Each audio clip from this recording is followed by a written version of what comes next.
안녕하세요. 우리 6월 학력평가 통합과학 우리 친구들과 함께 분석을 해볼 김청혜입니다. 자, 우리 친구들 먼저 3월에 물론 우리가 모의고사 치르기는 했지만 우리 그때는 중학교의 내용을 다뤘던 거거든요. 본격적으로 우리 친구들이 학습했던 이 고등학교의 내용을 가지고 우리 친구들이 굉장히 긴 시간 동안 집중해서 시험을 치르느라 정말 수고가 많았습니다. 우리 친구들이 그 결과가 마음에 들 수도 있고요. 마음에 들지 않을 수도 있지만 우리 친구들 너무 그런 것에 지금 신경 너무 많이 쓰지 마시고 이제 우리가 연습하는 거거든요.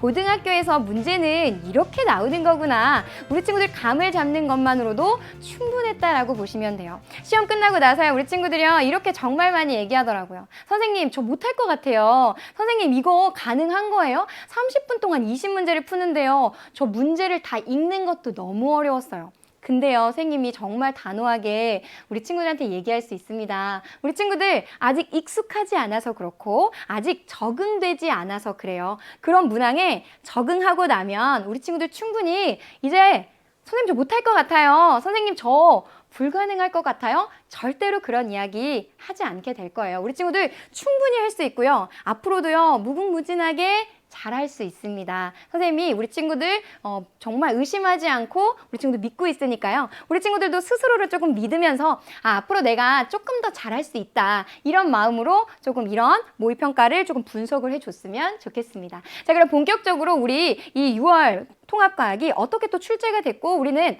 6월만을 분석하는 건 아니고 앞으로 우리가 또 치러야 하는 다양한 9월, 11월 여러 가지 문항들이 있잖아요. 어떻게 대비를 해야 되는지 좀 같이 보도록 할게요. 자, 먼저 우리 6월의 출제 범위는요. 우리 친구들 1단원 물질의 규칙성부터 2단원의 시스템 상호작용 그 첫 번째 소단원이었던 역학적 시스템까지였거든요. 그러다 보니까 범위가 우리 친구들이 느끼기에는 선생님 너무 넓은데요? 이렇게 생각할 수 있지만 실질적으로 모의고사에서 치러지는 범위치고는 그렇게 넓은 범위는 아니에요. 그러다 보니까 우리 3년 동안 이 6월 모의고사를 조금 분석을 해보면 항상 출제되는 핵심 개념들이 있었고 우리 친구들이 문제 풀어봐서 알겠지만 출제될 만한 개념들이 출제됐다라고 이해하시면 돼요. 그럼 앞으로 9월, 11월에는 선생님 이 문항은 출제되지 않는 건가요? 당연히 아니죠. 계속적으로 반복적으로 출제가 될 거지만 범위가 넓어지게 되면 또 핵심 개념이 많아지게 되니까 그 중에서도 정말 중요한 것들을 계속적으로 물어가게 되겠죠. 그래서 우리 6월 모의고사에서는 다뤄졌던 이 내용 중에 별의 탄생이나 주기율표 같은 것들, 또 화학 결합, 특별히 이 수평 방향으로 던진 물체의 운동, 그리고 이 친구들 조금 어려워하는 운동량과 충격량에 대한 개념들은 9월에도 11월에도 굉장히 빈도가 높게 출제가 되니까요. 이번 모의고사를 분석할 때도 초점을 맞추셔서 어떻게 내가 문제를 접근했고 어떻게 좀 실수를 했고 내가 어떤 부분을 보완해야 되는지 꼼꼼하게 점검을 했으면 좋겠다라는 이야기입니다. 자, 그러면 어떻게 문항이 좀 출제됐는지를 좀 보도록 할게요. 1단원과 2단원을 더 소단원으로 나눠보면 우주 초기의 원소에서는 한 3문항, 그리고 무거운 원소의 생성이 별의 진화 과정이 되겠죠. 거기 2문항이 나왔고요. 주기율표와 원소에 대해서 계속적으로 빈도수가 높아지고 있고 고난도 문항도 계속적으로 이곳에서 출제가 좀 되는 경향이 있거든요. 그래서 좀 눈여겨봐 주셨으면 좋겠고 화학결합이랑 물질의 성질 이 부분에서는 탐구로도 많이 나오게 되니까요. 어떤 탐구가 실질적으로 이루어지고 있는지 우리 친구들이 학교에서 하는 부분들도 같이 챙겨주셔야 되는 거예요. 또 지각과 생명체를 구성하는 물질, 또 생명체를 구성 물질의 다양성은 규산염 광물이나 탄소 화합물 같은 것들 챙겨주셔야 돼요. 그다음에 신소재에서는요, 매번 지금 초전도체가 조금 집중적으로 나오고 있는데 다른 부분들도 나올 수가 있기 때문에 우리 친구들 너무 한 곳에만 집중하시면 안 되는 문항이었고 또 중력과 물체의 운동 그리고 충동과 안전에서 2문항이 돼서 전체적으로 봤을 때는 굉장히 고르게 문항이 출제되었다라고 이해해 주시면 되겠습니다. 자, 그러면 우리 친구들이 앞으로 친해질 문항은 뭐가 있을까? 사실 선생님이요 어떤 문항을 우리 친구들에게 소개하면 좋을까 많이 고민을 했는데 우리 친구들 입장에서는 선생님 고난도 문항은 뭐였어요? 난이도가 높은 문항은 뭐였어요? 어떤 문항이 조금 신유형이었어요? 이런 거 관심이 있겠지만 우리는 이제 시작하고 있잖아요. 그리고 우리 친구들 앞으로 계속적으로 이런 문항들하고 익숙해져야 한다라고 한다면 지속적으로 나오고 있는 문항들부터 먼저 분석을 해주시고 그런 문항 분석이 된 후에 새로운 유형은 뭐가 있었지? 고난도 문항은 뭐가 있었지? 이렇게 조금 차분히 밟아가는 연습이 필요하겠다라고 이해해 주시면 되겠습니다. 그래서 이런 문항들은요, 각각 우리 문항풀이 할 때 어떻게 우리 친구들이 접근했어야 되고 어떤 개념을 최소한 가지고 있어야 해결할 수 있는지 같이 한번 점검을 해보도록 하겠습니다.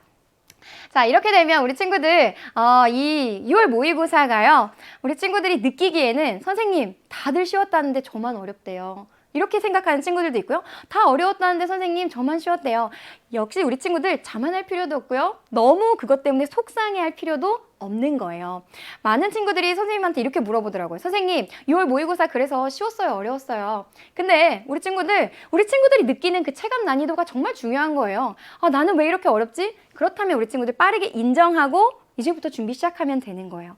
나는 쉬웠는데 그럼 우리 친구 잘하고 있는 거예요. 그 속도 그대로 점점 보완하면서 가는 거죠. 선생님은요, 이 6월 모의고사 이렇게 보고 싶어요. 우리 친구들 더 이상 이제 중학생이 아니었던 거예요. 그래서 중학생에서 단답으로 물어보던 문항들은 이제 거의 끝이 났다 라고 보셔야 되는 거고요. 그 끝은 여기 나와 있는 것처럼 또 다른 시작이 되거든요. 결국 이 고등학생다운 문항들이 출제되기 시작했고, 우리 문항의 길이를 보면요, 호흡이 굉장히 길어지고 있거든요. 그 문항들을 읽어가는 연습, 문해력을 키워주셔야 되고, 단순히 개념을 묻는 것이 아니라 생각해서, 사고해서 그 답을 유추해내는 연습들을 앞으로도 계속해야 한다. 우리 친구들 그 연습들을요, 꾸준히 한다면 여기요, 우리 친구들이 가야 하는 그 길에 지속적으로 맑은 날씨가 계속될 수 있을 거예요. 선생님이요, 우리 친구들이 정말 맑은 날씨 속에 그 길을 쭉 걸어갈 수 있도록 선생님도요, 정말 고대하고 또 기다리는 마음으로 우리 친구들 전폭적으로 도와주도록 하겠습니다.